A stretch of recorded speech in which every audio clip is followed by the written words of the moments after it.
Okay, alright, yeah, I know this is like an impromptu video here, but I really don't care because I just watched all of this go down. I watched it live and I had to go back onto Twitter and on the internet just to rewatch it a couple times, and I could totally respect Tony Khan and like the Bucks and All Elite Wrestling for trying to make this into like a storyline. You know, like they're doing it in like a kayfabe, right? And like they didn't specifically name drop Punk himself, but I can totally respect the fact that like they actually did it like in the first place, because you know this actually does take some balls, and the integrity of your company is kind of on the line here if like you up. But so what they were trying to do was, you know, Jack Perry looked like, you know, heels, right, to get them over as heels with like the crowd. So I totally understand on why they would use this footage, right?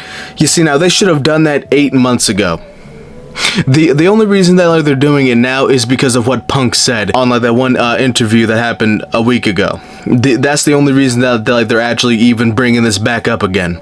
It's because Punk brought it up, you know, back up like in the first place, you know, on like the interview, right? But to be honest with you, they should have done it like I say like 2 weeks after the fact, just to get Jack Perry over like as a heel and get the Bucks over as heels, you know, as EVPs. But okay, sure, like just do it now and attempt to do that now, whatever the hell. Yeah, like again, this should happen. It happened like eight months ago. See, now I'm not actually gonna play the full clip here because I don't know if it'll get copyright striked, but I'm just gonna do like a little play-by-play. Okay, so yeah, like they're in like the backstage area.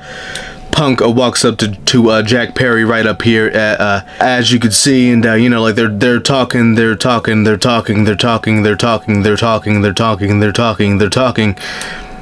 then I'm guessing right here, Punk, Jack Perry says something to Punk, right? You know, like they're in each other's faces like this, right? So Jack Perry must have said something that set off Punk. Punk pushes him, he shoves him a couple times, and then he puts him in a hold. Everybody around just comes in to break it up. So I forgot the most important detail of what Punk did to Tony Khan, and like he put Tony Khan's life in danger, you know, like a nepo baby billionaire. Apparently he has never seen a high school, you know, a locker room scrap before, because that's basically what just took place in front of him. It's just a typical high school little brawl, you know, that gets broken up really fast, right? That's basically what happened. And then Punk just looks in his general direction and starts yelling, he fucking quits and shit, you know, pointing at Tony Khan and shit. And you know, everything that Punk described in like this interview here, he was right. You know, within like the fictional world of wrestling, right, the Bucks were trying to make CM Punk and FTR look like bad people, which, you know, actually, you know, which really makes them look like heels. You know, this is like an appropriate way of addressing the whole All-In situation, which I honestly want to see the footage of All Out 2022. You know, Punk had fought the Bucks there, you know, at All Out 2022. You know, basically like the whole year before this even all happened.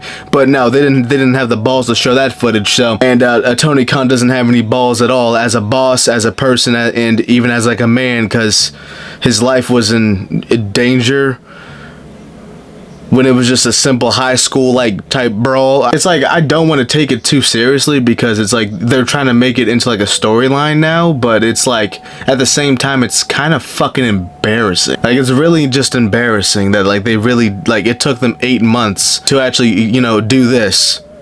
And they did it on live television too. And like Punk doesn't even look bad like in the situation either.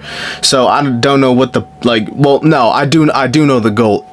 It's to get ratings, is to get eyes on their pay-per-view, is to make more money, you know what I'm saying? And it worked because I'm making this video here about it, but whatever. I think this is just petty shit.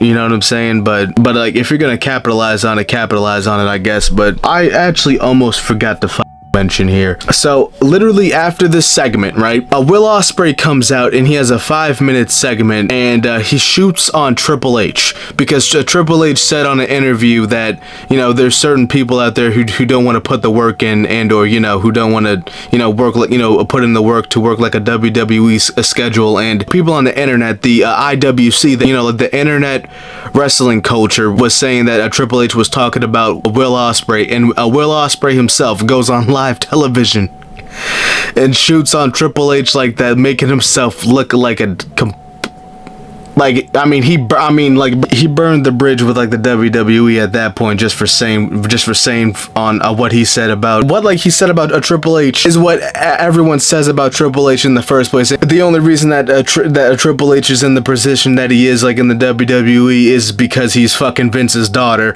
So, you know, like, he's fucking the boss's daughter, basically. So it's like everyone has probably said that. That's not really like a new joke there, Will. But after that embarrassing ass segment of from Will Ospreay, it was Okada, and he was having a match with a random ass jobber. And so you mean to tell me that you build up like this intercontinental title, right? You make Eddie Kingston go through a tournament, and he beats Bryan Danielson, he's considered one of the best wrestlers in the world. He beats Bryan Danielson for the intercontinental title, and he loses it on a random dynamite match against Okada.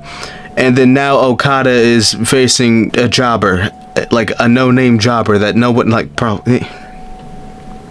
So you built up the title like that just to make it seem worthless, just to you hype up that one segment, right? And then like you follow up with that bullshit. Like, you had the opportunity to show on what's like the best that you can offer, and then you show them that. Like, you just keep on embarrassing yourself. Are you fucking serious?